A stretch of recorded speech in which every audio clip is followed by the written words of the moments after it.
And we are live. Wow, that connected really quick. What's going on? It's your boy, Billy Rowe. Today is Tuesday. I'd like to welcome you to the first row.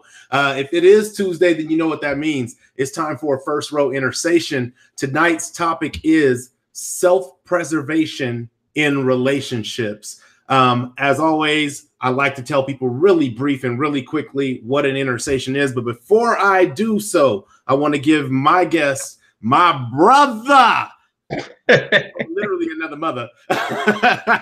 Literally another mother. Give him a chance to say what's up to the people. Dameon Wroe, can you say what's up to the people, please? I can say what's up to the people. What's up, people? This is your boy, Dameon Wroe. I'm very honored to be here in this on this platform with you all. I hope that something that will be said tonight will empower and enlighten and uplift your life as we dig a little deep into relationships this evening. And I want to thank my little brother, Billy Rowe, doing his thizzle all over the internet, all over YouTube, all over Facebook. I like what you're doing. Keep doing it. You have my unwavering support. And I wish nothing but the best as your brand continues to explode. Well, I appreciate that, brother. I appreciate it. Cousin Mo, what's going on? I see you live. I appreciate you tuning in.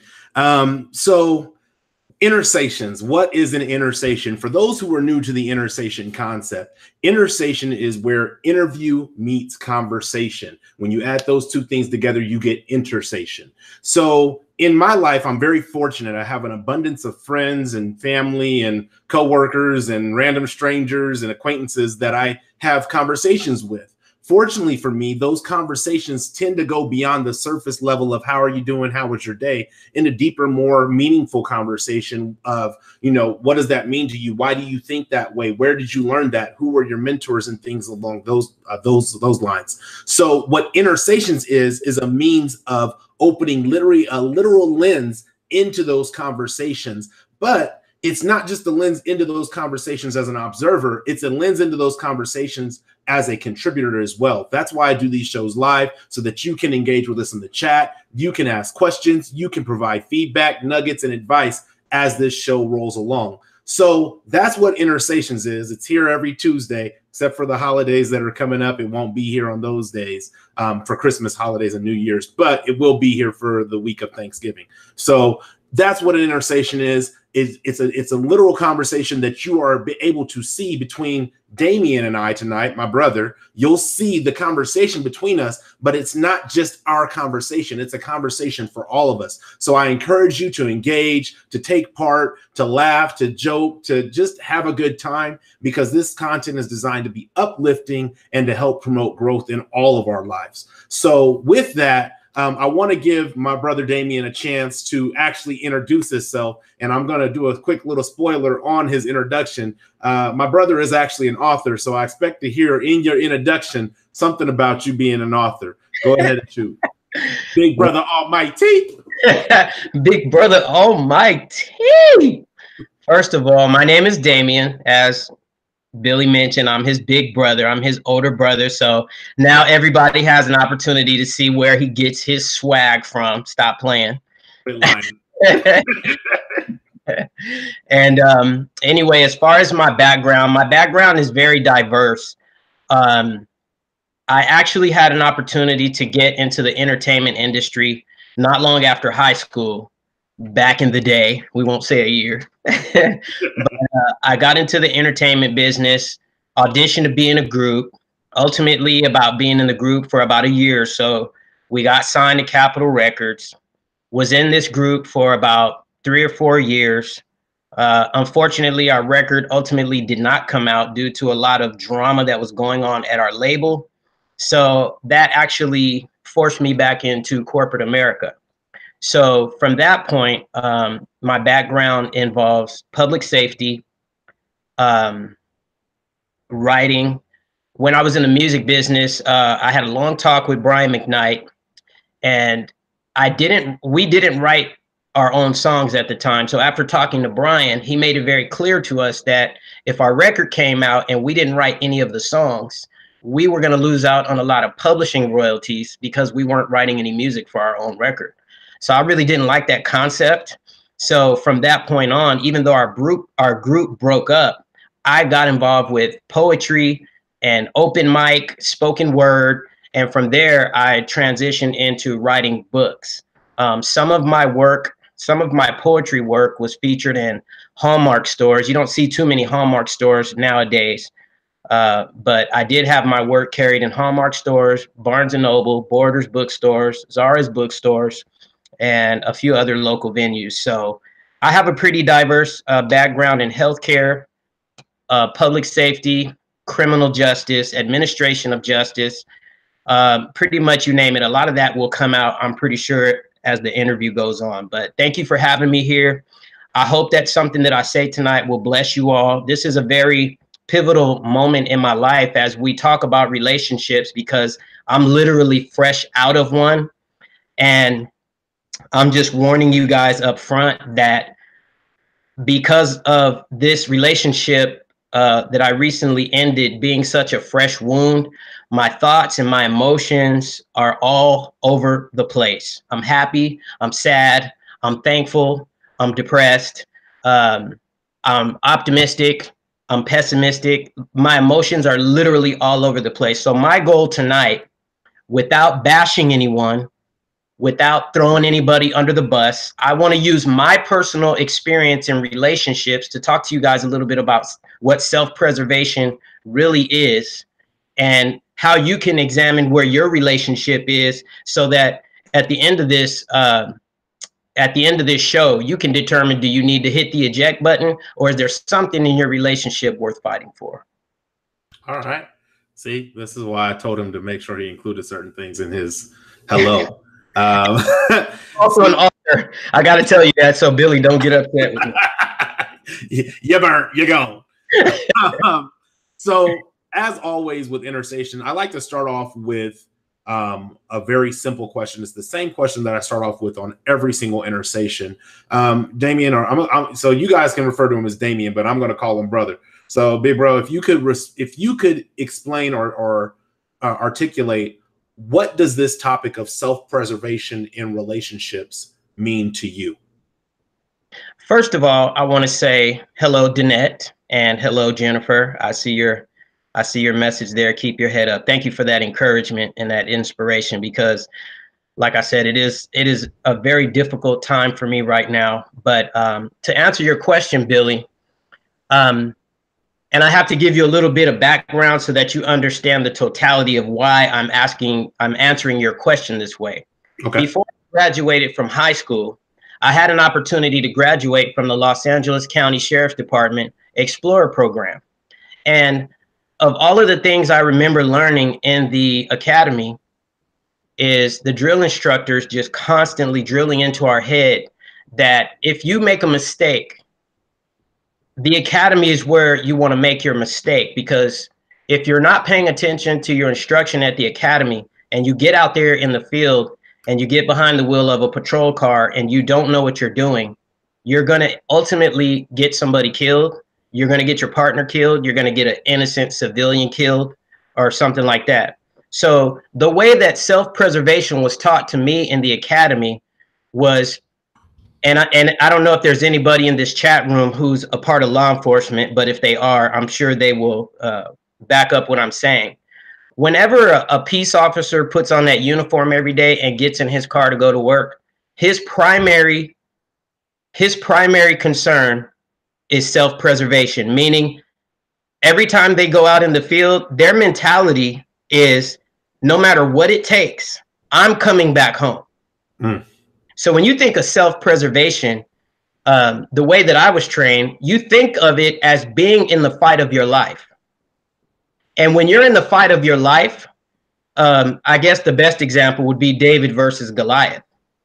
Now, if Billy is Goliath and I'm David, and I see that you're towering over me, I know that when this fight goes down, I cannot afford to lose by any means. Right. So when you think of self-preservation, just think of it as you are in the fight. You are fighting for something worthwhile. You are fighting for something worth holding on to. And if for no other reason at all, you are fighting for your life in some way, shape, or form. Man, the fight of your life, fighting for your life. So Tiger, baby. Your definition of what this topic means to you is very similar to what it means for me, except for saying I'm fighting for my life. My mentality is I'm fighting for my identity. And I don't mean that in the sense of combating with the person that you're with in order to remain who you are. But when I started thinking about self-preservation, the first thing that kind of came to me was in my very first marriage, I had not taken into account self-preservation, and I lost a lot of my identity on who I was and what I was about and what were my standards and what my character was. And so I spent a lot of time after that relationship trying to hone in and find who I was. So for me, self-preservation really goes into the sense of preserving the identity of who you are, preserving not only the identity of who you are, but the person who that other person fell in love with. Keep that person, yes, grow and expand, but keep the core root of that person, because if the relationship doesn't work, or if the person passes away and you become a widow, then you are still left with that core person that person fell in love with, and hopefully that you yourself loved as well. So that's what I thought about when I thought about the topic as well. Absolutely. Before you go any further, Billy, I have to let the viewers know that so before we really get into this Intersation, I want to let you guys know, I don't know about you guys, but from a child, I was brought up in the church. Okay. So a lot of what you may hear me say, you may hear me also support it with a scripture reference or some sort of spiritual or godly reference, which speaks to the topic that we're talking about, because they are connected in some way, shape, or form. And so I want you to know that another reason I agreed to do, and actually, Billy, I don't even think you know this. I actually started not to agree to do this interview because at the time that you approached me to do it, I mean, my breakup was literally, within 2 days. So when I asked you, sure, I'll do your Intersation, what is the topic going to be? I thought it was orchestrated by God that your response was dealing with self-preservation in relationships, because at the time you approached me with it, you had no idea that I had just broken up with my ex-girlfriend. And because you obviously know her, you know how deeply rooted our love for one another was. And so you knew off the top that this was going to be a very challenging, difficult topic for me to address. And the reason I was going to turn it down at first is because I wasn't confident within my spirit that I was going to be able to get through it, because there's just so much hurt. There's so much disappointment. There's so much deceit. And this is actually my second go around with all of these elements that have derailed a relationship that I cared about. So you guys are going to hear a lot of emotion tonight, so please bear with me. I'm asking for even people who are on the show listening in and not posting comments, just keep this whole entire conversation and this whole entire Intersation in prayer, because my goal is really to strip myself of myself to be able to help somebody else truly understand where their relationship is. And I don't want to tear anybody down in the process of doing that, but I do believe that in order to build up, sometimes we must first tear ourselves completely down. And I think that's where a lot of relationships fail, because one or more people in the relationship have been hurt so much, they're so afraid to be hurt again. They see it as walking through the fire. But what I'm going to show you by the end of the show is that there's a blessing and there's a joy that comes with walking through the fire. Okay. Well, then with that, I'm going to ask you my next question. Hi, Mom. I had a mom. No problem. So in order to preserve something, you have to know what it is. So like, for instance, when you're preserving jelly, you got to put it in the right mason jar, make sure you get a good heat seal so that jelly is actually preserved and doesn't spoil because air gets to it. So in the sense of self-preservation, I believe that you have to know yourself. So can you start off by telling me and telling us who exactly are you? What were the things that influenced who you are? Who poured into you? Who took away from you? Can you kind of sum that up in a pretty little package for us? So in a nutshell, keep in mind that I was raised by a single mother, a very strong, God-fearing, church-grounded single mother who did pretty much everything by herself. And it's so funny you asked me this question, Billy, because this was something that I was actually hoping to hear about toward the end, but I think it's good that you brought it up right now. So I want to be fair the way I word this. So even though I was raised by a single mother, at a very young age, to some degree, my father was still in my life. To some degree. But the people or the person or the people who taught me about manhood and how to be a man was not my father. Okay. So although my single mother was doing the best she could with what she had to work with, the village, right? The village molded me into who I am today. The village did that. And I think in today's society, the village has gotten, for some people, the village has gotten smaller and smaller and smaller. And if you use it to your advantage, it could be a blessing. But if you don't recognize that you even have a village, it's not a good look. Okay. So, because it's funny, because that's one of the things that I think, and was actually a sub question of this question. How much do you feel like you are who you are today because of that village? Like, if you were to give it like 50% is because of the village, but still, even no matter who your village is around you, you are the material that is poured into the mold. So how much of your identity today do you think is made up of that village? And how much of your identity today do you think was inherently in you? And I don't mean necessarily inheriting by genetics, but I mean inherently within who you are and is a core of who you are. Okay, so here's a very good question, by the way. And I think this is the safest way for me to accurately answer it. So in this village, there were not a lot of male figures for me. There were not a lot of male role models. You talking about me coming up during an age in my life as a child where you heard the term big mama. Right. If you didn't have a big mama growing up, you probably had no friends at all. Nobody could relate to you. If you didn't even have big mama in your conversation at least once a day, like you were not important. But big mama was always that one that you could go to for advice when it seemed like the whole world was against you. Big mama was the one who encouraged your mother to keep on keeping on when mom felt like throwing in the towel and giving up because she wasn't getting no help. So as a child, and this is even relevant to today, our children emulate what they see and hear from adults.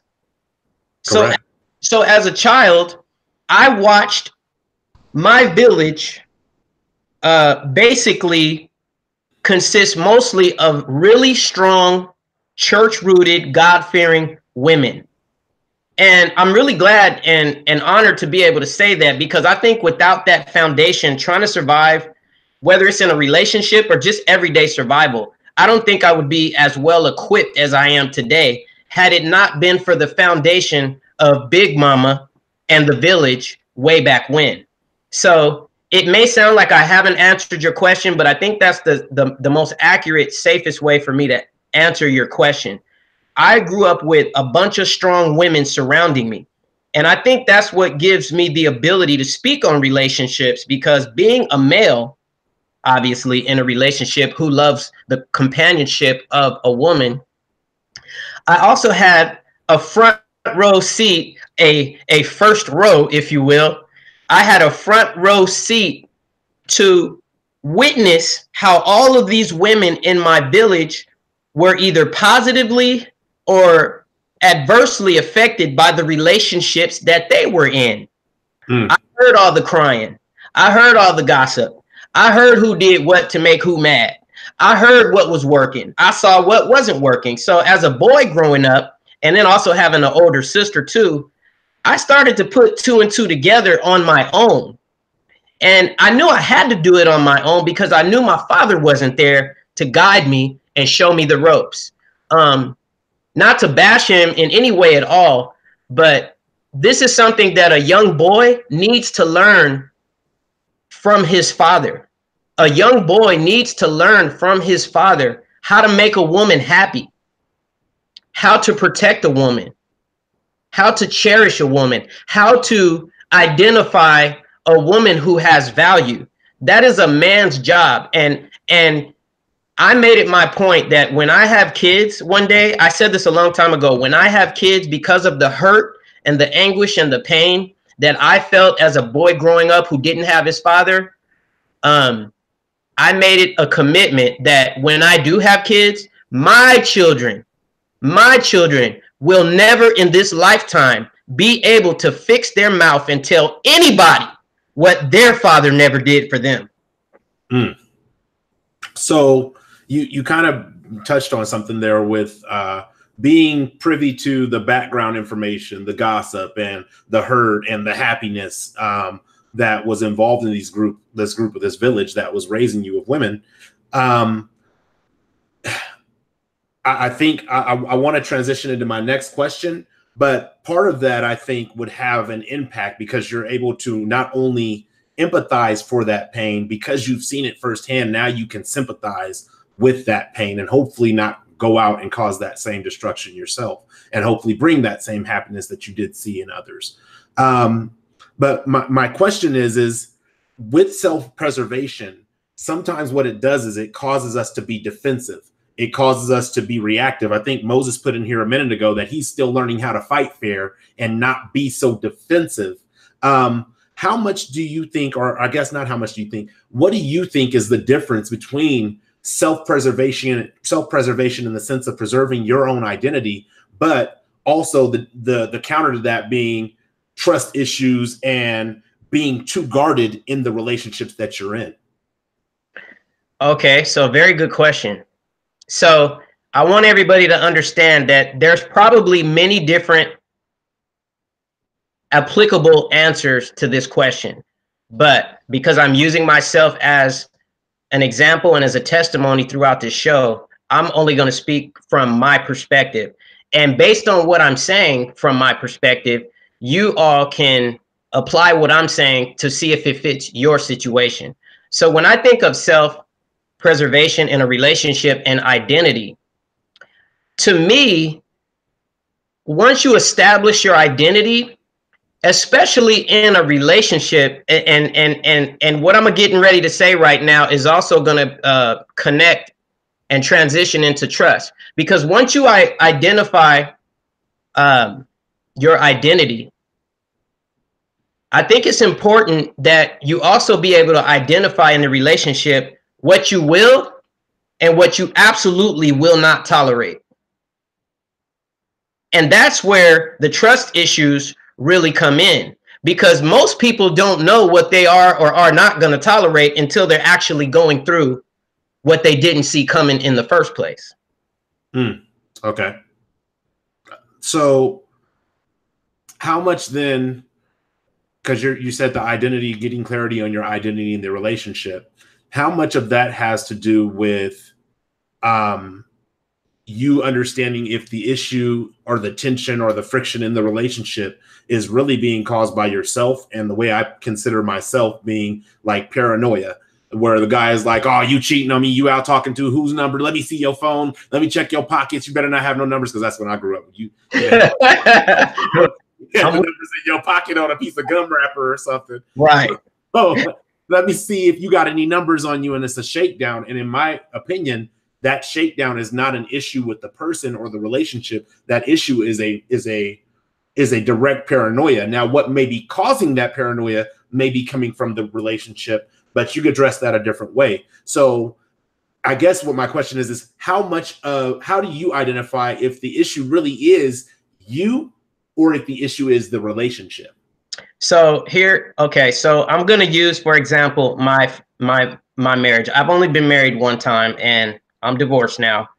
So when I was married, I approach any relationship the same. And the way I go into a relationship is basically this way. I'm going to give you my trust until the moment you reveal to me that giving you my trust is no longer safe. And when I determine that giving you my trust is no longer safe, for me in that relationship, that's when self-preservation begins. So when self-preservation begins from that point, if you're doing something, okay, I'll use a very good example. In my relationship, and I want people to get this too, because if it happened to me, I know it happened to somebody else. But if it happened to somebody else, they may not have understood what was going on. So the turning point for me in my marriage, when I knew things were going south, is because I noticed that when my ex-wife started getting on Facebook, she was on her phone more and more and more and more and more. At the time, we both worked for the same company and we used to carpool together in the morning. So you have to start looking at a person's pattern. A person's pattern, listen, you guys, write this down, what I'm getting ready to say. If you follow and pay close attention to a person's pattern and their behavior, you don't have to ask them nothing. You don't have to look through their phone.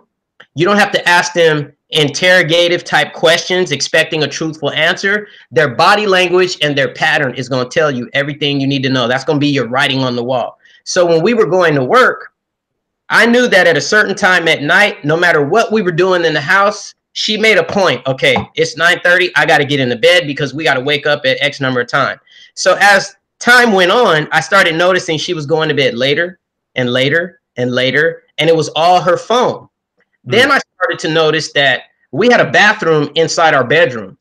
She couldn't go from her side of the bed to the bathroom without her phone being in her hand at all times, even if she was in her pajamas and didn't have no pockets.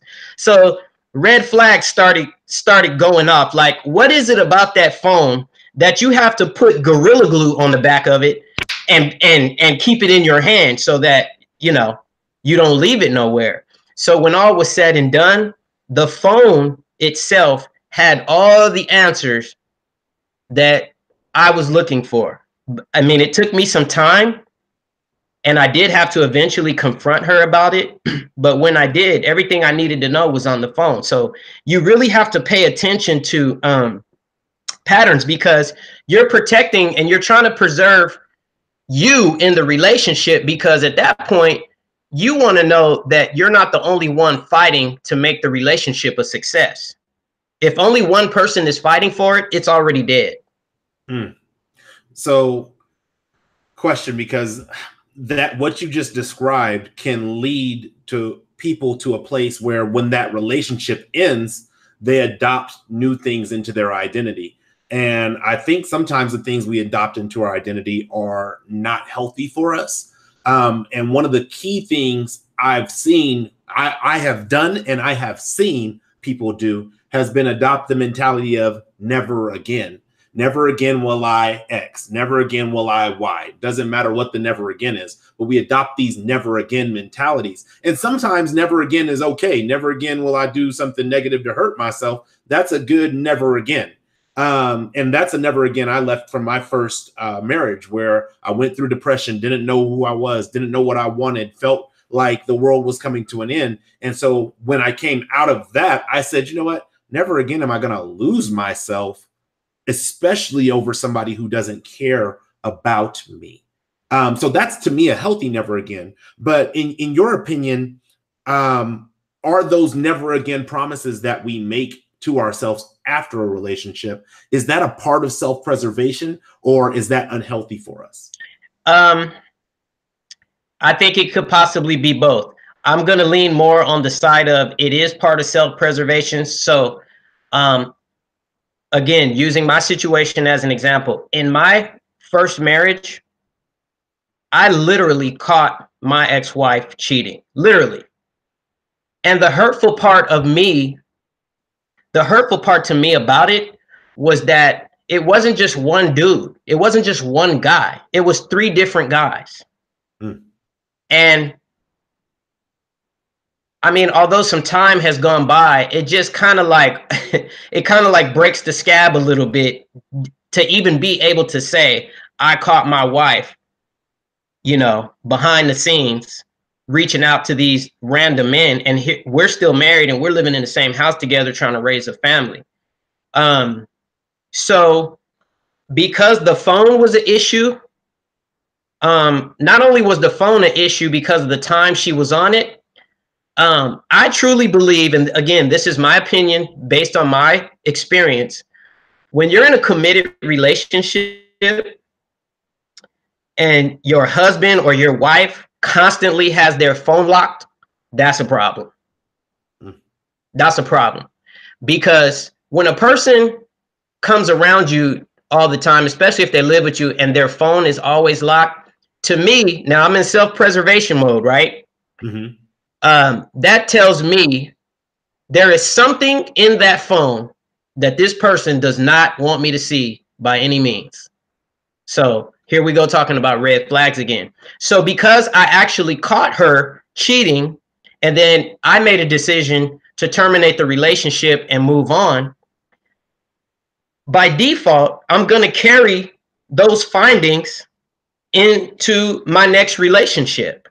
And to no fault of the new person, but when I got into a relationship with my now ex-girlfriend, she knew at the onset of our relationship that I had trust issues, and she understood why I had trust issues. So if I terminated my marriage because of what I discovered on my ex-wife's cell phone, then the next woman's cell phone, I'm sorry, is going to be an issue. And I don't even think it's an insecurity. I just think because I'm in self-preservation mode, I'm guarding myself. Self-preservation. I'm preserving me. I'm preserving me long enough until I know that it's okay to start taking some layers of that brick wall down.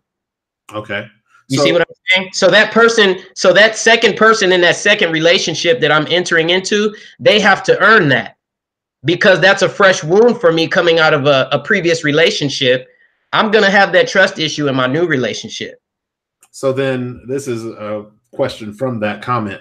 At what point then is it your responsibility as an individual to address that wound? Because you're saying a fresh wound. So when I think of fresh wound, if I lose this hand, it's all open from here. And until it heals and it's taken care of to where I can start using my arm again, at what point is it your responsibility to make sure that you're addressing that wound before you get into the next relationship, so that you're not throwing somebody else's issues into the person that you're trying to start something with? And I have another question to ask, but I kind of want to know what your take is on that.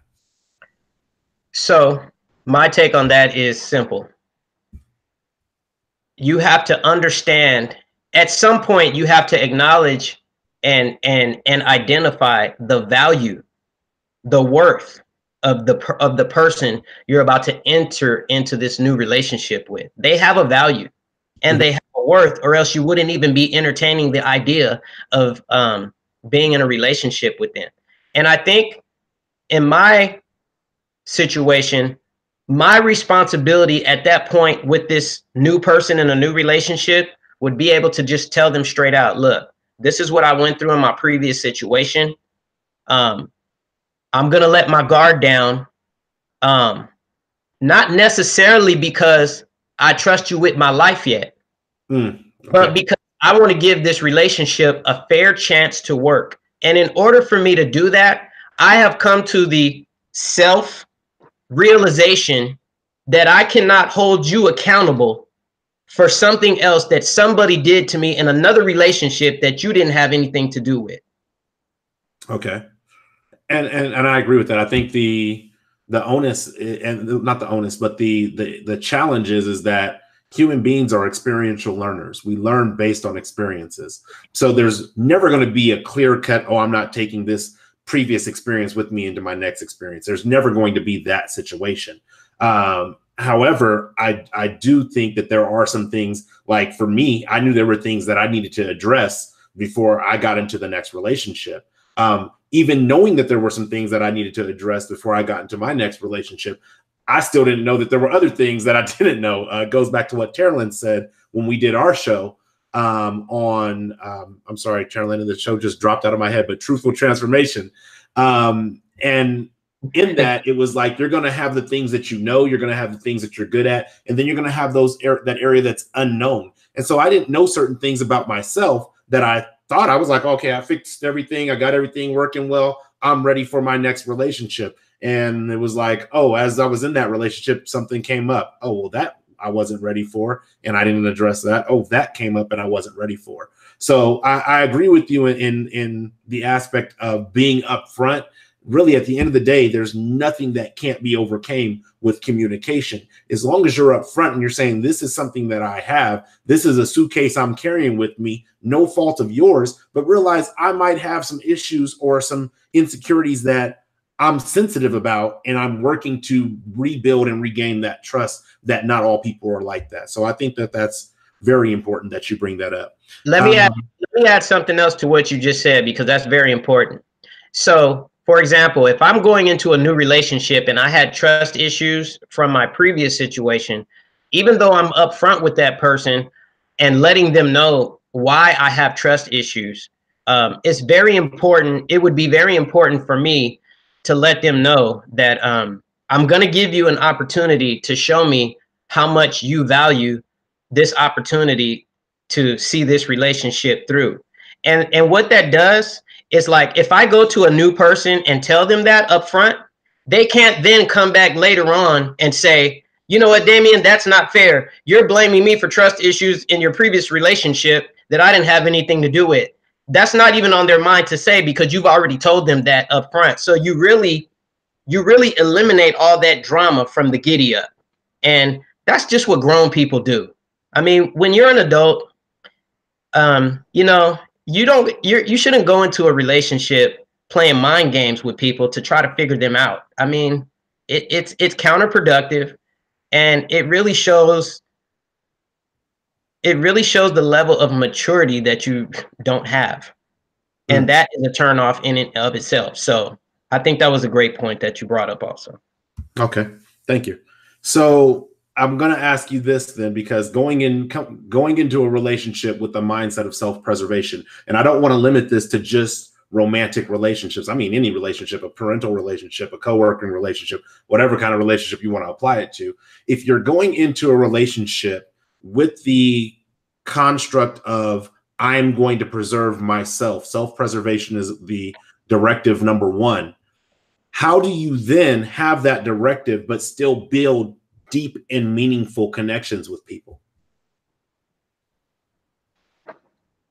I'm not 100% sure I understand the nuts and bolts of what you're really trying to ask me. So I'll use myself as an example. If I leave my first marriage, and that was not a good exit at all, it wasn't graceful, it wasn't good, it just was a bad exit. And I go into my next relationship. No, scratch that. If I leave my last employer, which was not a good experience for me at the end, and I go into my next employer with self-preservation on my mind, how am I then supposed to build the connections and the network and the relationship with new coworkers in a new environment, deep and meaningful connections where we are both invested in each other's success? How am I to build that if I have a mentality of self-preservation? So it's not a trick question, but I'm asking how you would go about doing that, bringing a carryover from one situation into another and being in that self-preservation mode. Well, I think the honest answer to that question would be you can't. And from my perspective, the reason I say you can't is because there are some situations in life where even when you do not feel safe letting down your guard for X, Y, and Z, at the end of the day, you have to. Because if you don't, it's kind of like the difference between existing and living.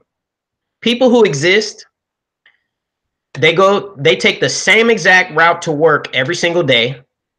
They eat lunch with the same exact people at the same time every single day.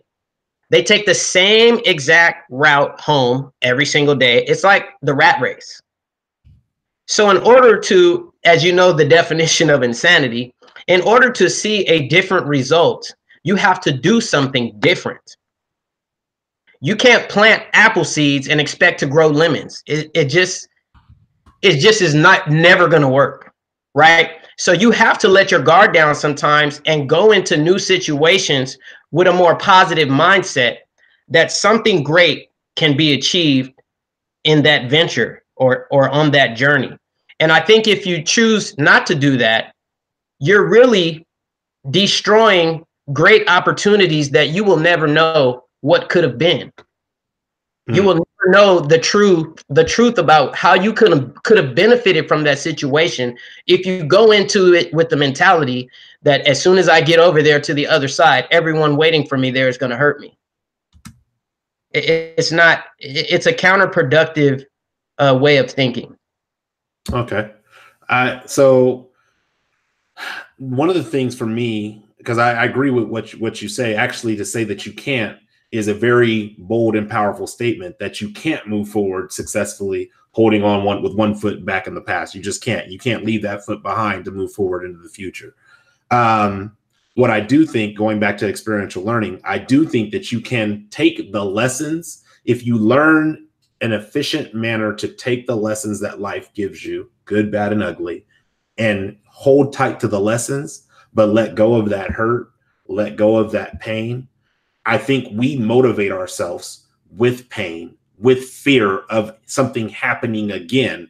We motivate ourselves with that. So it allows us to keep the lesson with us, but it also allows us to keep that pain with us. Absolutely. And that pain and that fear holds us back. What I actually have here in my notes is that in order to overcome self-preservation, it takes in an enormous amount of either love or courage.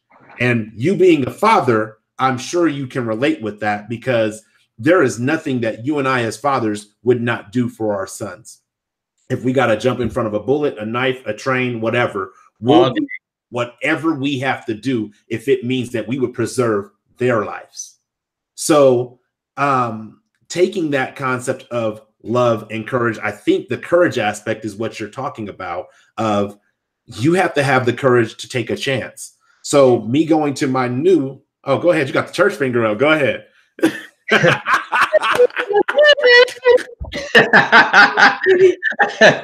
So, and I want to get this off my mind while I'm thinking about it. And I'm just piggybacking off of what you just said. Mm-hmm. And I think this is powerful enough for people to write this down. And I had to learn this the hard way, by the way. So I want you all to learn from my experience so that you don't have to walk through what I went through to learn it. When your spiritual life is in alignment the way God wants it to be, all this other stuff that we're talking about in relationship, it just comes into place. It just falls into place. There's a scripture in the Bible that says, "Seek ye first the kingdom of God, and all these things will be added unto you." So that scripture, I relate to what I just told you. If your spiritual relationship is in good working order, so is your professional life. It's going to be in order. So is your life at home with your children or your mate. It's going to be in order. And another thing I would say is that I encourage people to stop. When you pray for something, stop asking for patience. Stop praying for patience. Because when you pray for patience, what you're really, really praying for is for another challenge, another adverse challenge or obstacle to be waiting on you first thing in the morning as soon as you walk through the door at work. Because if you don't have another trial or tribulation to follow the fact that you just asked for patience, how else will you be able to gauge if you're patient or not? what I encourage people to pray for is discernment. When you make a habit of praying for discernment over a period of time, you will also gain wisdom and understanding by default. And so when your level of discernment starts to become more mature, you can use that discernment to see things in the spirit that the devil never intended for you to find out. And I'm telling you that from experience. Pray for discernment, because when you pray for discernment, you get wisdom. When you get wisdom, you get understanding. And then you don't have to move into a new relationship, on ready, set, and making the other person feel defeated before it even gets started. So I like what you're saying there. Definitely discernment is something. I mean, even if you're not coming from a spiritual place, discernment is something that's important. You need to know when you're on the wrong side of town and you need to get yourself home. I used to, when I was a kid, discern that the street light was about to come on and had to get to the house before the street light in front of the house came on, and I got in trouble. So discernment is definitely the time you're talking about, by the way. Right? Because you get restriction for each minute is a day. When I was growing up, I don't know if my mom is still online, but each minute was a day. So if you was late 20 minutes, you had 20 days of restriction. So discernment is very critical. It's very important.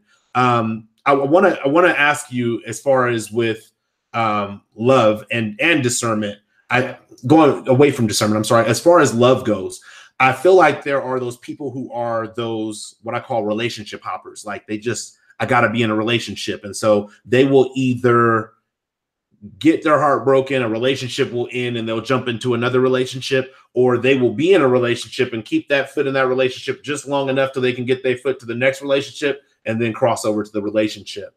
Have you ever felt like you have lost yourself? Because I guess because I know you personally, I mean, you're my brother, I know you. I know that you're not a relationship hopper, but maybe the people that you were interacting with in a relationship, based on what you've shared, were relationship hoppers. Have you ever felt like you've lost a sense of your self-worth and your self-value because of that situation being on the I would say the bad side of that situation? Do you ever feel like you've lost your sense of self-worth, or question maybe your identity or your value because of those situations? To be totally honest with you, and I don't know if this is just how I'm answering your question or if this is the Sagittarius in me coming out, but I would honestly have to say no. And here's the power behind why I can say that with confidence. When you truly understand who you are, and when you understand what your assets are in a relationship and what you bring to the table, you never lose sight of that, because that plays right into your self-preservation, because it suggests to the other person, I'm demonstrating what I have to offer to this relationship. But if time keeps going on to where you don't acknowledge it or recognize it, this may not be the relationship for me, because I've already committed within myself that because I settled the first time, I'm not going to settle a second time, because I understand my value. I understand my worth. And when you understand your value and your worth, you don't ever, I don't care what the circumstances are, you don't ever sell yourself short of coming in first place and take a second place trophy home. It doesn't make any sense. One of my mentors, when I was in network marketing years ago, told me this. And he said, everything that we do in life is based on a choice. So if everything we do in life is based on a choice, and average is a choice, and greatness is a choice, why would you choose to be average? I was like, wow. I was angry I didn't write that first. But it's so true. If everything is dependent upon a choice that we make, and being average and being great is a choice, it's a no-brainer.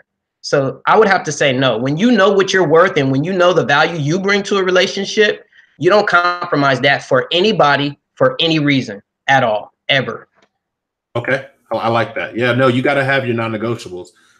So I agree with you. I just told somebody, I'm not going to use the words that I use, but I told somebody this week, like, my self-opinion of myself is greater than any story somebody can try to sell me of myself. So when people try to tell me that I may not be meeting their standards in fatherhood, I may not be meeting their standards as an employee, as long as I know what I'm doing, I mean, you're my manager, you get to call the shots. You might get to decide whether or not you let me go or not. But when I know what I'm doing and I know that I'm bringing in 110% every single day, or maybe every 20 out of 21 days, I know I'm bringing the best that I have to offer, then I don't let people's stories shift me off of my square, as Cousin Moses would say. I don't let them shift me off my square for what I believe myself to be. Now, there is a fine line between who you believe you are and being delusional. So I try to make sure I don't cross that. So I am very reflective. I may reflect on what they tell me later privately with myself. And if it speaks to me, I can come back and say, thanks for that, helping me grow on that. But if it doesn't, then I'm like, that's trash, and I throw it out. So I agree with you on that. So I want to move to my next question. We're actually at about 51 minutes. So we're probably going to go into overtime tonight, people, because we haven't even gotten to the chance for you guys to ask questions. Bring it.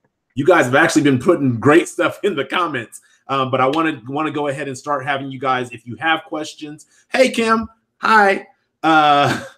Kim, I used to work with, work indirectly with Kim B2B. So, but if you have questions that you want to put into the comments or things that you want to add to the conversation, please start putting them there so we can get to them before the end of the show. But with that, I want to move to my next question that I have. So, going back to the remembering the lessons with and adapting to the wounds that you've experienced in life, I feel like sometimes relationships can leave scars, those wounds that will heal up and they'll close so you don't bleed to death, but they're still there. And so for me, what I used to do is I was like, hey, look, I'm going back to being the cold. And the cold was like, Wroe was just heartless, didn't care, indifferent, non-emotive, non-sympathetic. And that's who I would go back to protect myself because of the scars that I had. But I feel like in some aspects, when you're dealing with those wounds and you're dealing with self-preservation, you have to be able to say, this is who I am. And changing to something that you're not partially erases your identity. So have you ever experienced that kind of, not the never again moments, but those moments where you have shifted your identity in self-defense mode and self-preservation mode? If you have had those moments, how were you able to shift back to who you really wanted to be? Very intricate question, little brother. That is a very good question. With me, okay, let me start by saying this.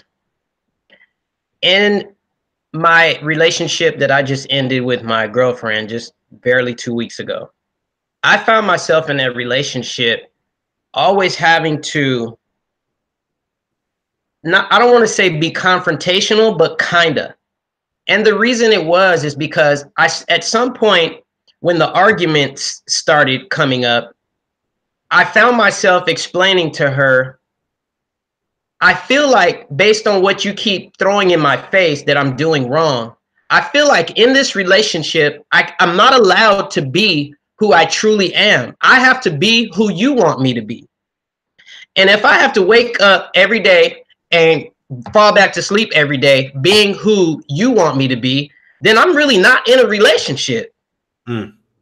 And once that nerve of the relationship has been damaged to where there's no feeling for the other person on either side, it's just really not a healthy look, you know? So I'm not sure if I'm answering your question the way you asked it, but for me, if I'm not allowed to be who I am, I mean, there's not a whole lot you can build on when a person in a relationship with you is not allowing you to be who you are. Asking you to be faux wood instead of oak. Yeah, no, I mean, what are you asking me to do here? Like that takes away my value. If I'm in a relationship with a young woman and I'm trying to, by my demeanor and my behavior, I'm merely just giving her the impression that I don't like what she does in her own free thinking, but she has to feel obligated to follow all of my recommendations and suggestions. At some point, she's going to feel the same way. Am I really being me in this relationship, or is he trying to alter who I am? And if somebody's trying to alter who you are, you need to nip that in the bud and let that person know, check this out. This is who I am. Accept me for who I am, or keep it pushing. It's really that simple. I'm gonna touch that. You should never compromise who you are to be who somebody else wants you to be. So that's a great. I don't even have this question written down, but what you're saying is a great thing, and I think it's a question that a lot of us have in relationships, because especially when you get into relationships younger in life, and then you kind of progress as you grow. Like, if who I was with when I was 14 is not who I would choose to be with today at 37. So at what point, and I have my own opinion on this, but at what point is accept me for who I am not sufficient if you're still the person you were when we met, and we've been together for 20 years or 10 years, 5 years, doesn't matter. And you're still that person, but I have grown to be a different person. And I haven't grown to be a bad person. I've grown to be a better person. And it's not a better than you person, a better person than I used to be 5 years ago. If that creates separation, at what point does that person who has grown say, either you need to start growing, or all I'm going to do is leave you behind. And if I leave you behind, that's going to create a disconnect and the relationship will come to an end. So here's how I look at that. And again, I have to keep reiterating this over and over. I'm using my own personal testimony as an example.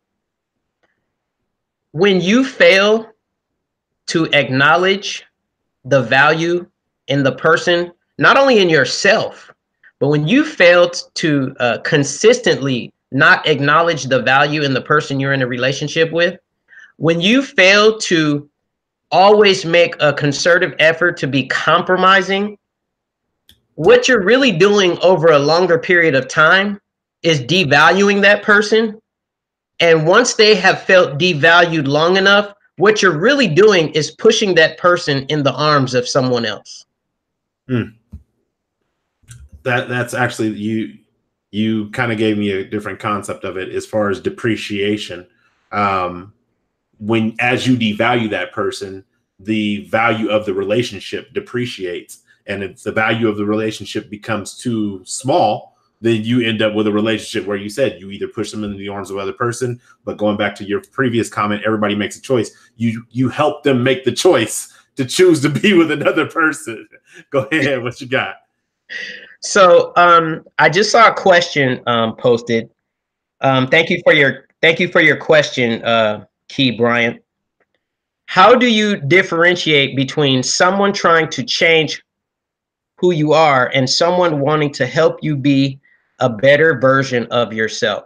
Great question. That is a great question, but there's a really fine line, I think, because when you talk about helping somebody being a better version of themselves, I think that's a really fine line you're walking, because ultimately what you're going to be doing is telling them who they are. And what if you're wrong? Who they are is not, who you say they are is not really who they actually are. That's your perception of who you think they are for whatever reason you think that. So although your heart is in the right place, let me tell you something. This is another thing too, and I'm glad you asked that question, because here's the reality of it. If a person is trying to be a better person, you are going to notice it. It's almost going to be instantaneous. You're going to notice a person who's trying to be a better person.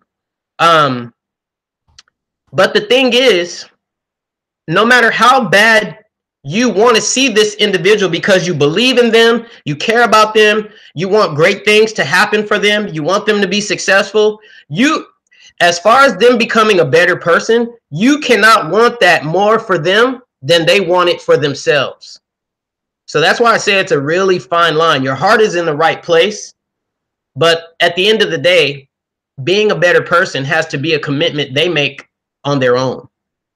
Okay. And I agree with that. And it's funny, Kevron, get out of my playbook. I know you don't see my questions, but get out of my playbook, because my next question is, as a person in self-preservation mode in this relationship, how do you decide when to resist change or embrace growth if somebody is in that position that Kevron was just mentioning, where they see something in you, or they think they see something in you, and they're trying to promote you to grow in that area? How do you yourself determine whether or not you are going to resist that change because that's not who you are, or embrace that opportunity to grow? How do you decide that in your relationships? If I understand your question correctly, I'm going to revert back to this example. When I was married, I don't even think I was married for 2 whole years at this time. So I was working full time. I got off work at 4:30. My stepson at the time, I think, was maybe 5, right? So from 4:30, I would wait and I would start school. I was going to college at that time, and I would go to school from 6 in the evening to 10 o'clock at night. So by the time I got home, it was almost 11 o'clock. And I remember having a conversation with my wife one day, and I said, babe, where do you see your family 2 or 3 years from now? It was a random question. I just put it out to her because I wanted to see where her mindset was at. I said, where do you see your family 2 to 3 years from now? And the response that I got, I'll never forget this as long as I live. The response that I got was extremely heartbreaking. And the response I got was simply this: that is a good question. I haven't really thought about it. When you are in a brand new marriage and you're not thinking about the longevity of your family, I'm sorry, but I just really need to know what you think about from day to day. Because basically what you just told me is I'm on my own. In 2 to 3 years, you don't even know if you see us. Yeah, like, based on that answer you gave me, I don't really see another 12 months in this situation. Because when a person responds to you like that, you already know that growth for the relationship is not a priority. It's really not a priority. Personal growth for the individual who gave you that answer is not a priority. They just got through telling you they don't think about it. That's why they thought your question was so great. And that's a problem. Okay. That's really a big problem. If you're not thinking about where you want your life to be in a couple of years, you're probably not going to have a life in a couple of years. So I guess it really doesn't matter. Okay. So then this is in relation, because Kim just asked you a question, or asked a question.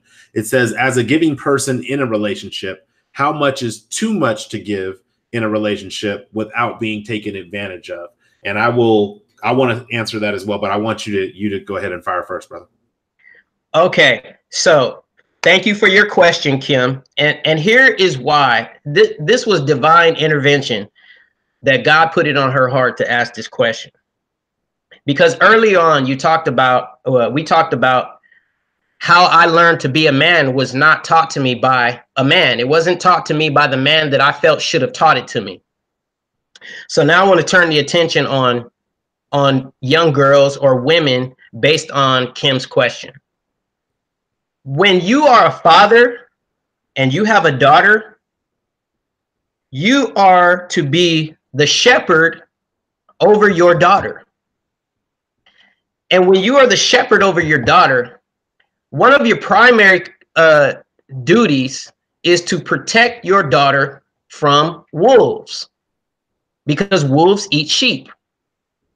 Just like the Bible says, the devil is like a roaring lion seeking whom he may devour. Well, wolves do the same thing. They're predators. And they look for people that predators like wolves look for prey that they know they could take advantage of. So to answer her question, when you grow up as a young girl and you don't have a shepherd to teach you how to look out for wolves, eventually the wolves get you. And in this example that I'm giving, the wolves are men who don't mean you any good, men who come into your life who mean you no good. They're in your life for their own personal gain or their own personal agenda or benefit. So when you're a young girl, or a grown woman, I guess I should say, you cannot give everything up front.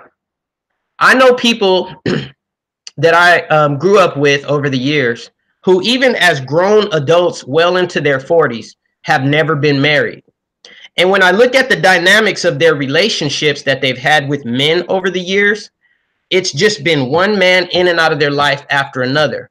And the reason I think it has been that way is because the new man who came into her life was given everything up front. And when I say everything, I'm talking about the relationships where women give a man the most sacred, the most valuable, and the most important piece of them, when the man even knows he did nothing to earn it. So when you give the greatest gift that you have to offer up front, you've taken away that other person's responsibility to even earn your respect. Why do they have to work for it when you already gave them everything they wanted in the first place? So I guess I have a question here, man. We're getting a ton of questions in this chat. I'm not complaining. Look, I'll go as long as we need to go to answer them. As far as in the relationship, if you are already in a relationship and then you're giving, because that's what I heard at the beginning, is as a giving person in a relationship, not as a giving person dating. As a giving person dating, if you give too much up front, then what is the incentive for somebody to work to engage with you to learn more about you? And for me, the most valuable part you can give me is not your vagina. My mom's on here. I can't use any vulgar language. He said it, Mom. I didn't say it. But it's really your mind and your heart. When you have those two things in a woman, there is nothing else in the world that she will not do and will not give to you. So for me, from the perspective of being taken advantage of, the only way, in my opinion, that a person can take advantage of you is if you are giving something that you do not want or desire to give. Too often do we use the word, oh, you have to compromise. And really, I mean, I hear this, whether it's about, the LGBTQ movement. I think I said those initials right. I'm not sure. About different religions, about the presidency, the Democratic and Republicans. I hear this a lot. Oh, we have to compromise. But really what is typically being used as the word, or masqueraded as the word of compromise, is the word of we have to assimilate. We have to assimilate to a belief or a structure. So when you decide for yourself, not what you want to compromise as assimilate, but truly compromise to give freely without expectation, then there is no ability for a person to take advantage of you. I can't give somebody my car and be like, oh, I hope they bring it back.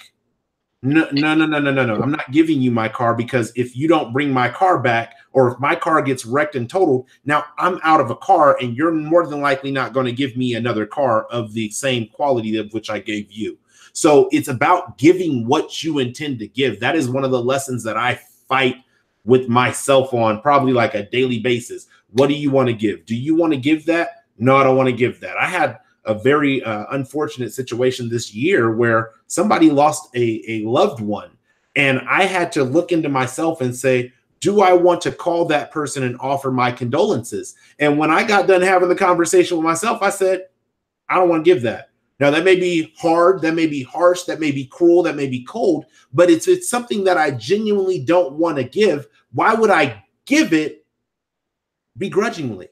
And if I give it begrudgingly and then they take advantage of it, because now it's something I didn't want to give, now I'm pissed off because I gave something I didn't want to give in the first place. So the way, in my opinion, you avoid that giving without being taken advantage of is you don't give the things that you genuinely don't want to give, that aren't coming from a place of positivity and happiness and peace and good energy. Because the moment you start giving those things, you're no longer simply giving, you are now sacrificing. And when that sacrifice doesn't yield the return that you expected from it, you're going to be pissed off. I hope that answers your question between the two of us. Yeah, and another thing I want to tell you, Kim, and again, thank you for your question. Another thing I want to say, you were very clear in making reference to being a person in a being a given person in a relationship. How much is too much to give? I think only you know that. I really honestly think only you know that, because you know the person, you interact with the person on a regular. So you understand your worth, you understand your value, and based on the fact that you understand what you bring to the table, you must have some knowledge about value to the other person as well. So I think you would be the most fair person to gauge how that would go. But I still think my answer is the same. Whether you're in a committed relationship or you're just starting out dating somebody, stop being in the habit of giving so much up front. Because when you give up front, there's no incentive for the person to earn anything else you have to offer, because they already know you're going to give it. So make people earn it from you. It's almost like respect. Me personally, I try to treat everybody fairly the same. And I don't care how many bad people might talk about you. When I meet you for the first time, I don't care what other people have to say about you. Until you personally do something to disrespect me, I'm going to work with you. I'm going to give you some grace. I'm going to let you demonstrate to me who you really are. But when it comes to respect, I'm not going to give you my respect just because my brother knows you.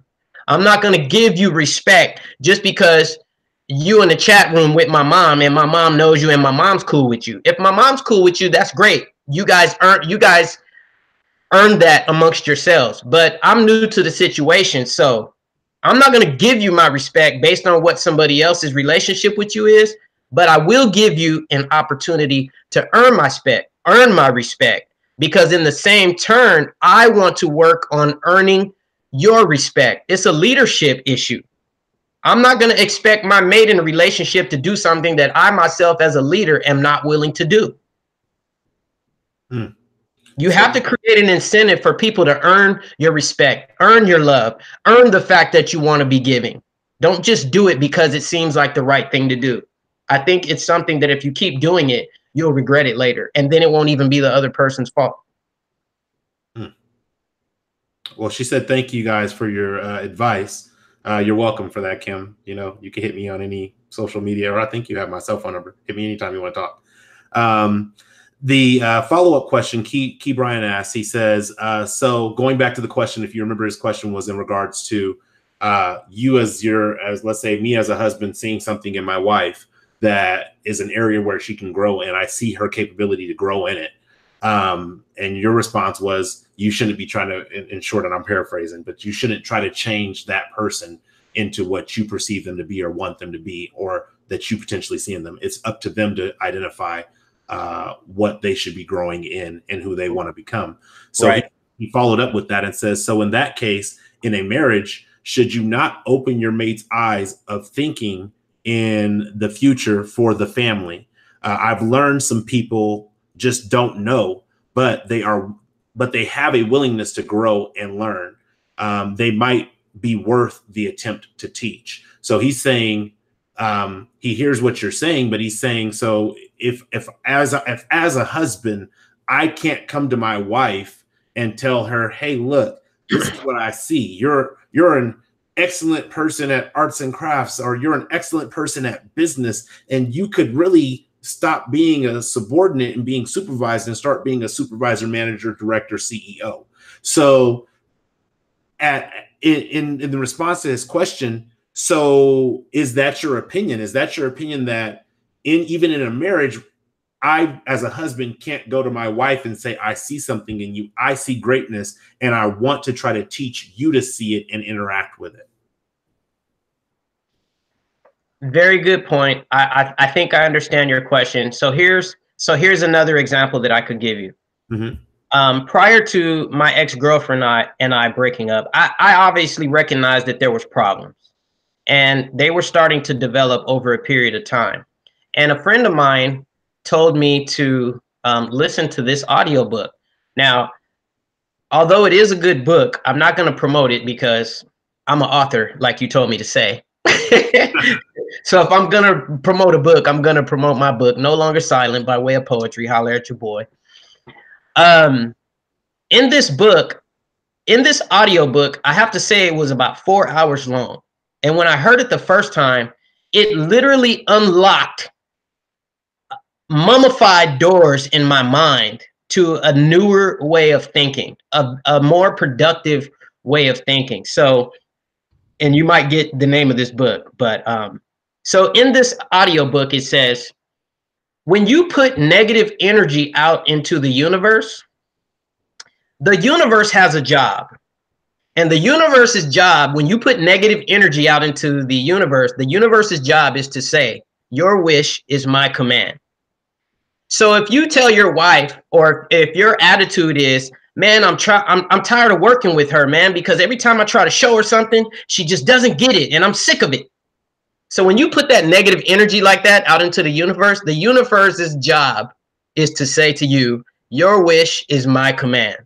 So what's going to happen is when the universe responds to you, the universe is going to create another opportunity, another situation to come up between you and your wife for you to say exactly what you just got through saying again. And when that happens, you're repeating the same behavior. So it's going to happen again, and it's going to keep happening until you start speaking life into your relationship.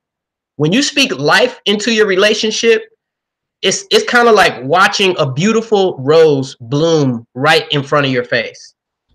Greater things will happen. And another thing about teaching anybody anything worth having knowledge about is always good. But just make sure that the person you're teaching it to is coachable.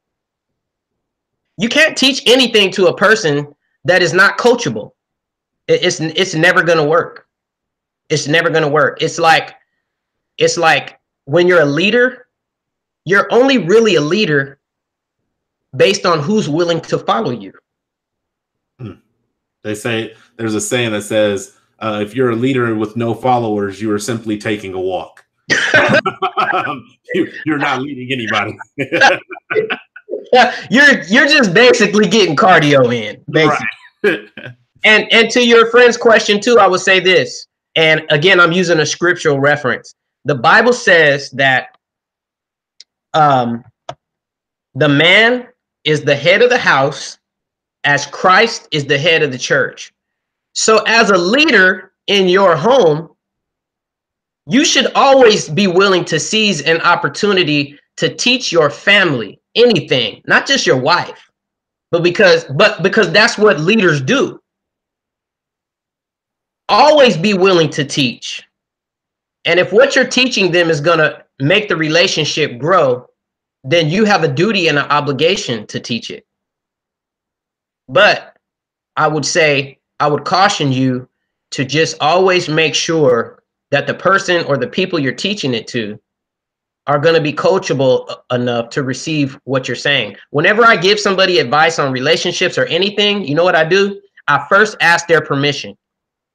Can I have your permission to give you my 2 cents about what you just said? And then I wait for a response. And if they say yes, I give my opinion, because I find that opinions are more valued when people ask for them. Mm. Everybody don't want to know your opinion about everything. But so often, because we got to get it off our chest, we give it anyway. And when it's not received properly, we ready to fight. Right. You see? Listen. Did you just hear what I said? You know, and yeah, I hope that answered his question. Okay. No, you guys actually, I just wrote down, you guys came to an agreement on the willingness aspect. When the willingness is there, or the coachability is there, which are one and the same, then yes, you take those moments to teach, and to what Tabitha said, hold that mirror up to your partner, because that is being a partner. Look, if I can't cut the hair off the back of my head and I need you to stand behind me and hold the mirror, then I need you to, as my partner, that is your, not obligation, but you should want to give that, because we're a team. So right. With that, we are almost at I don't even know where we're at. I think we're almost at an hour and a half for the show. So I want to go ahead and start wrapping. If you could, it's been a great show. You've had some great questions. Thank you guys in the comments and in the chat for jumping up the questions. You got the okay thumbs up 100 on the willingness and the coachability. Hey, now, you, Key. But if you could summarize like 2 or 3 of the most important things from this conversation tonight that you want the people to take with them, whether it's on the live audience or on the replay, what would those things be? I would say the first thing is, really, if you don't already know what it is, identify and understand your value. And another thing too, in connection with that, I would say if you're one of those people in a relationship who want to have a successful, healthy relationship, stop taking advice from people in your circle that are not even in a relationship.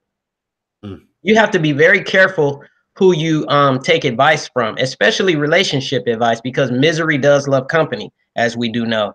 It's like a mentor of mine used to tell me back in the day when I was in network marketing. If you want to be a millionaire one day, don't ever find yourself taking advice from a person who's never made $1 million. Because what are they going to tell you? And the same is for your relationship. If you want to be one of those couples that's been married for 50 or 60 years, don't take advice from a person who don't even have a boyfriend or a girlfriend. You know what I'm saying? It's like, don't sell your car for gas money is all I'm saying. And another thing is that I've learned from my recent breakup that, and this, I have to say this because even though it's been 2 weeks, I just still cannot wrap my brain around why a woman that I was getting ready to propose to on the 1st of December this year felt it so necessary to deceive and have me hanging in the wind when she was behind the scenes doing other things. And so another thing in relationships that I think is critical and valuable is there's never, I mean, we're talking about adults here. We're talking about grown people here, okay? It is never acceptable for any reason whatsoever to lie and deceive in a relationship. There's no excuse. There's no excuse for not keeping it 100 and going to a person.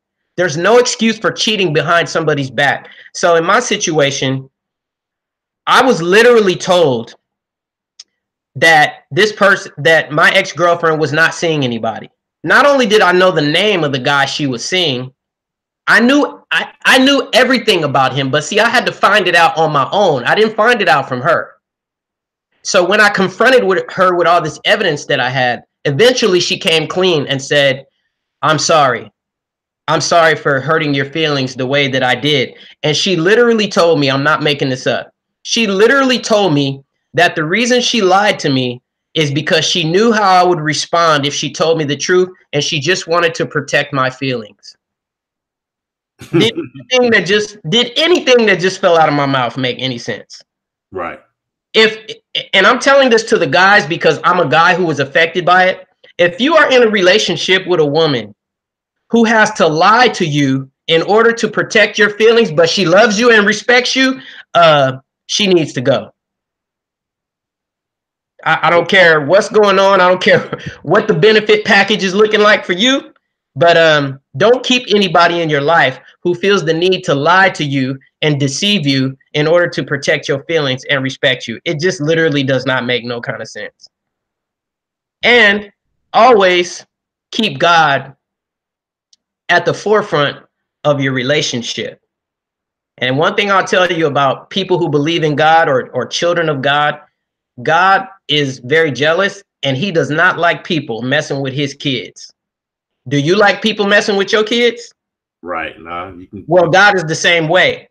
And if you're in a relationship and you have a relationship with God and you step out in the relationship and do something that you already know you ain't have no business doing, even if the other person does not have a relationship with God, because you do have a relationship with God, both of you are going to be held accountable. But because you have that relationship with God, you're going to be held to a higher standard of accountability when it's time for you to be dealt with. Trust me, I'm living proof of it, and it's not pretty.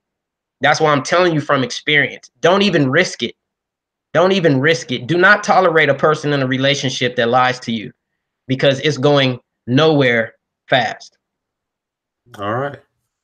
Well, with that, as always with Intersations, I have, well, before I even go there, I want to thank you, brother, for coming and just being honest and open and, you know, speaking your opinion, speaking your heart. I think it's been a very great show tonight. So I definitely want to just thank you for coming in and, you know, feeding the people, as they say. You got to feed the people. Well, you know, I like to cook, so I don't mind feeding people. So I just want to end the show. Thank you. I don't know who that is, Kremar. Oh, I think I know who that is now, actually. Oh, no, I don't know who that is because they said Roro, but they're talking to you. Well, if it's somebody who said Roro, they definitely know who I am. So I'm just going to leave that right there on the nightstand for you. There you go. So I typically with the Intersations, or always with the Intersations, I have what I call the tools for the first row. So the reason why the name of the channel is First Row is because I was taught a very long time ago that the people who sit on the first row, they make the most money and they get the most information because there is no distraction between them and the person who is presenting the information. So it's a play on my last name, Row, First Row, but it is because that is a lesson that I was taught very early in life. And I always, whenever possible, sit in the front row so that I can get that information from the speaker. So I have a thing that I do where I create anywhere from 4 to 6 points on any particular topic that we're discussing. And what these points or these tools are the things that started to resonate with me as I was developing the content. So I want to jump right into that. I'm going to be very brief because of the duration of the show, but I want to give these bullet points or these tools so that you have an opportunity to hopefully reflect for yourself and develop some additional growth from the content. So the first thing when I started thinking about self-preservation in relationships, the first thing I thought about was be honest with yourself and with other people. So it's funny that resonates with what you were talking about, brother, with not being willing to accept people lying to yourself. And I think that it goes to another level when you have to be honest with yourself. That whole concept of, oh, well, I don't want you to lie to me, but I'll lie to myself. That doesn't work. You have to be truthful with people. And the primary person you have to be truthful is with yourself. When you're truthful with yourself, that enables you to actually be truthful with other people. You can think you're being truthful with other people, but if you're lying to yourself about who you are, what's important, who you want to be, and what you want to become, then you technically are actually lying to the people that you're interacting with as well. So be honest with yourself, be truthful with yourself. I'm sorry, be honest with yourself and be honest with other people. The second thing is, and it goes into a part of the conversation we had, is do not ignore baggage. Clear it frequently. And what I mean by clear it frequently is be able to forgive not only yourself, but forgive people who may make mistakes. Everybody is human and people are going to make mistakes. So you can forgive and decide not to be in the relationship anymore. That will allow you to clear that baggage. Or you can forgive and stay in the relationship. But we all know those times where people fight dirty, they stay in those relationships and then they bring up the past from 28 years ago and say, but that one time that you did X, that's why I did what I did 28 years later. Like, get out of here with that. You can clear what you want to forgive. And if you don't want to forgive it, then eventually you're going to have to reconcile, going back to my cousin Brian's word, you're going to have to reconcile that within yourself. But don't hold the other person hostage so that you can get even or get back with them, because karma is a really spiteful young woman who is dying to give you what you put out into the world. So that's the second thing. The third thing is know yourself intimately. Don't be a stranger to yourself. And the reason why I think it's important to know yourself intimately is because I feel like where we lose ourselves in relationships and where we misstep with preserving who our identity is in a relationship is simply a matter of we don't even know who we are. So we don't know what to stand on. We don't know our non-negotiables. We don't know what we're willing to negotiate. We don't know what we're willing to compromise. So we're just kind of playing it by ear and hoping we get it right. No, know thyself, know who you are, so that way you can stand on what you believe in. Also, the benefit of knowing yourself, it is that you're not going to be in that relationship, whether it's a job, whether it's a relationship with an unhealthy friend, or a relationship with a lover, or a relationship with a family member. You're not going to be holding on to that, what I call spoiled fruit, just because you're scared to be alone, because you're scared to engage with the person that you don't know who you are. So you're like, it's better the devil you know than the devil you don't know. So that's the third tool, is know yourself intimately. Don't be a stranger to yourself. So that way you know what to stand on, and you're not afraid to be alone. I stand on that myself quite frequently. I mean, like, I tell myself, hey, you know what? You're not that bad of a guy. I would hang out with you if you weren't you. The fourth tool is don't allow people to manipulate you into sacrificing yourself. So I said in the beginning that, in my opinion, in order to overcome self-preservation, it takes an enormous amount of love or courage. And what people will typically attempt to do to manipulate your ability to preserve yourself is say, well, if you love me, you would. Well, if you just give me, if you love me, you would give me more time to grow. If you did this, then I would do that. They like to kind of manipulate that love and then try to give you the courage to keep pressing on and sacrificing who you are and your identity and what you want to be. I had to leave a relationship because I wasn't happy with the person that I was becoming. It may seem selfish for me to be like, hey, I'm done with this because I'm not happy with who I'm becoming. But my prime directive is preserve Billy, because at the end of the day, when I close my eyes, whether I'm at my apartment by myself or what I'm doing in my thoughts, I'm with me. And so if that person's not happy, I know the result of depression. I know the result of being suicidal. I know the result of being financially out of sync with what my capabilities were. I know that those feelings and those experiences. So it's important to protect myself and keep myself out of them. So don't allow people to manipulate you into the person that they want you to be. I tell people that self-preservation is actually an instinctual thing that happens in our body. If you don't believe me, go and draw yourself a bathtub and put your head underwater and see if your body doesn't need air and you don't yank your head out, whether you want to or not. Good luck. Real talk. Self-preservation is natural. So that's the fourth thing. Don't allow people to manipulate you into sacrificing your self-preservation or your self-identity. The fifth thing is relationships are a contract that you enter into daily, whether you're going to work or you're on the phone with your brother, you're on the phone with your friends, whatever it may be. It is something that you enter into daily. So what was done in yesterday was great. I'm glad it got us to today, but you now have to make the choice if you want to be in that relationship.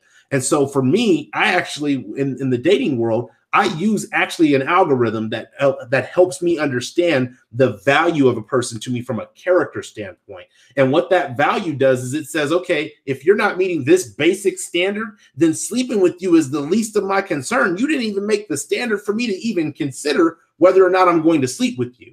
So make sure that you have an understanding of why you're re-signing the contract every day. If you were to wake up and there was a contract in front of you for the person that was laying in the bed next to you, in the bed next to you, are you signing that contract again? Because if you're not, what's going to inevitably happen is you're going to step outside of the house. Somebody's going to pay you a little attention and say, I got a new contract. And you're going to be with your pen like, I'm in there. So make sure that you're willing to enter into that relationship contract every single day. And so there's that whole, my day ones. You know, I put Anthony on timeout on the wall because he's trying to get me a whooping. But with the day ones, we don't say we have day ones. We have every days. These are people that are with me and there for me every single day, that hold me accountable, that make me better, that add value to my life. So again, relationships are a contract that you have to enter into daily. The sixth thing and the final tool for the night is avoid neglecting yourself. Don't take yourself for granted. And about a year ago, I did a video called Quit Playing. And that Quit Playing video was talking about how we play. We play with our health. We play with relationships. We play with our money. We play with all these different areas in our life. And we play just to the brink of failure. And then we say, okay, I'm done playing. You see it in the baby please syndrome. Look, I know I done beat you 16 million times, but baby please stay. I don't want you to go. I don't know what my life would be without you. You see that because people choose to play. So don't neglect yourself and don't take yourself for granted, but quit playing in the areas of your life that you know you're playing in and start getting on the ball on those things. So those are the tools that I wanted to present to you tonight for tools for the first row, because you're sitting on the first row. Other than that, I want to give you a chance, Dameon, to make any few closing comments that you have. I'm going to wrap the show and then we'll call it a night. Thank you guys for rocking with us all night. Yes, I want to first tell all the listeners to please visit barnesandnoble.com.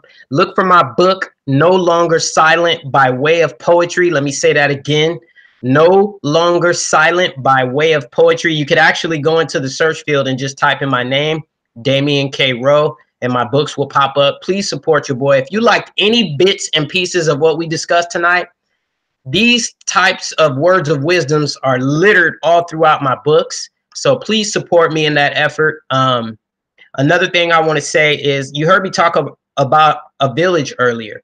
And I wanted to just really shout out some people in my village real quickly who really were instrumental in helping me get to where I am today.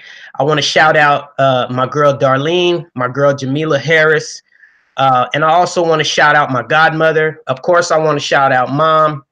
Every person who has helped me get to where I am today. I want my village out there to know that it is not all about me. I can say this to the world. I did not come this far on this journey without your love, without your support, and without you believing in me. So I thank you for that. I thank you for molding me into the person that I am today. And I want to give a very special dedication to my children's godmother who passed away a few years ago, Cassandra Lynn Jones. If it was not for this woman right here, I don't think I would be armed with enough information to be the father to my kids that I am today. This woman, I can't even describe to you how valuable she was to me and my children and to my family. So I know you're looking down on us, Cassandra. I appreciate everything you did for me. I still have you in my ear all the time telling me to do stuff. I haven't forgotten. But I just want to just really shout out everybody who chimed in and participated and asked questions and things like that. And Billy, I want to give it back to you as well.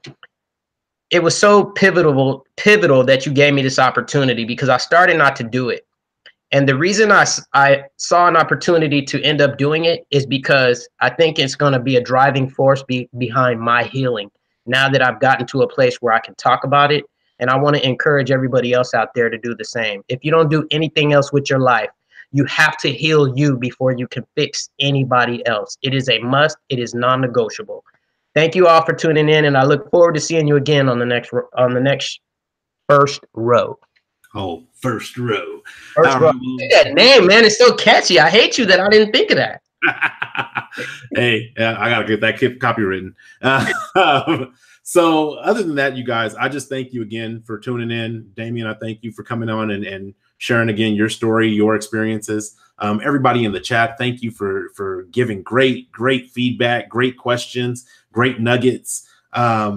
But other than that, I just want to tell you guys thank you. I do want to let you guys know that the first row, the next time the first row will be live is tomorrow. The Wednesday Word will be live at 6:30 p.m. Pacific Standard Time. The topic will be what are we worried about? And I'm gonna let you start thinking about what that may be. But if you want to know what I'm thinking about, tune in live for the first row Wednesday Word, and that is at 6:30 p.m. Pacific Standard Time. Other than that, as always, if you like this video, please share it. If you share this video, please like it. If you're watching this video on the replay, we're happy to engage with you in the comments. Thank you. We were happy to engage with you guys in the live chat. If you have not already done so, please subscribe to the First Row channel on YouTube, and there's a little bell. Click it so that way when we go live, you're able to jump right in and participate in the conversation. This show is as much for you as it is for me. So I'm happy that you guys have tuned in. I want to thank you guys for sitting with us on the first row tonight. Until then, one love, peace, and God bless.